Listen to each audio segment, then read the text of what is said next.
ଥାଏ प्रत्येक लोक प्रकृत शिक्षा कौटू मिली था प्रत्येक लोक प्रकृत शिक्षा कौटू मिली था प्रकृत शिक्षाटी आमर परिस्थिति आम शिक्षाटी पाई था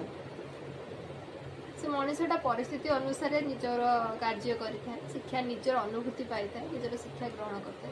किंतु से निज परिस्थिति सहित संघर्ष करके जो शिक्षाटा पाई थाए से शिक्षा को अन्य स्थान में व्यवहार कला बेले किछि लोक था कहती ताकू किए शिखई देछि ताकू किए बतई देछि ताकू किए कंट्रोल ने रखिछि मतलब भूल धारणा प्रत्येक लोक निज परिस्थिति शिक्षा पाई थांती से जहाँ शिखिच से ही जीवन में कार्यकारी कर किए कौन कहूँ से जिनस को मोटरू मुंड को नियंतुनी